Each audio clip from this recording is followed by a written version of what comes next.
Communities are shoveling out after a storm unleashed rain and snow across Minnesota and western Wisconsin. The system made travel dangerous. The Minnesota State Patrol says as of 11 this morning, nearly 100 cars had crashed. Just as many went off the road.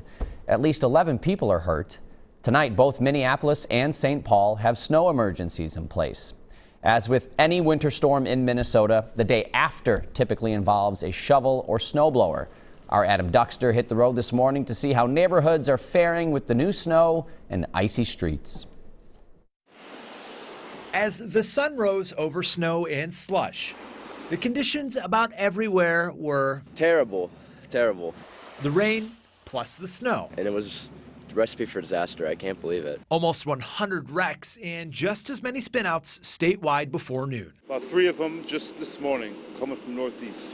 Everyone knew this storm. This is going to screw the roads up. I was like, this isn't going to be fun to drive in. It was wicked snow right around 7 a.m. It's really tough to drive through. And make no mistake about it, what this storm left behind will be creating headaches both on the highways and the main streets well into tomorrow.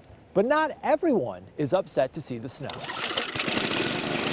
Currently, I'm doing this driveway, my parents, my neighbors. In Richfield, 11-year-old Caleb is turning white into green. I was a little disappointed when it was all raining because I didn't want the season to be over. Turning big storms into big business with his snow removal service. Well, maybe not so big. If I had a bigger snowblower, maybe, but with this little guy, I think I'm good where I am right now. And despite having to plow a little more or drive a little slower, everyone can agree on one thing. This is what we have, and you just deal with it. It's just Minnesota. In Minneapolis, Adam Duxter, WCCO 4 News.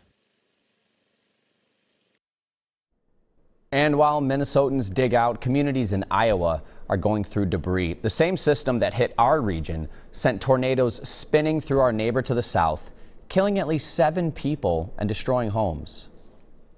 We lost about, I'd say, a quarter of our roof, sheeting and all. It's all opened up. Some windows busted out. Water came through our ceiling, through all our light fixtures. It's pretty nasty. The worst of the damage happened near Des Moines and in communities to the east. Back here at home, some families only had a driveway to shovel. Others have water damage and flooding. As Ren Clayton shows us, that is a major problem at least one home in St. Paul. Yeah, not fun. Nick and Maria Bradley's garage is completely flooded, but that's nothing compared to what's outside.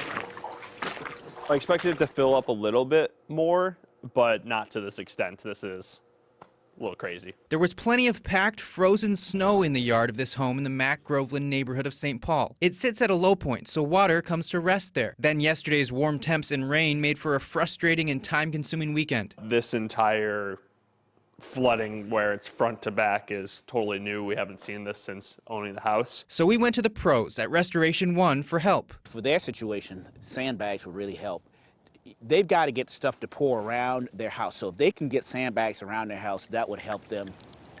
It would reduce the flow into their home while they're pumping things into the main line. David Tynes has been responding to multiple calls this weekend of water leaking into basements. What's important here is how low it gets. He says that older homes have more problems and that gutters and landscaping are the best preventative measures. Those are the 2 biggest things, sloping away from the home and having water pushed away from the home so that when you have snow that's around the home, it drains away. Now, of course, gutters work less in the wintertime because it's not that situation, but here we had rain, so having gutters will help you. A unique day of weather, producing some new challenges. Yeah, it's really just trying to figure out what to do.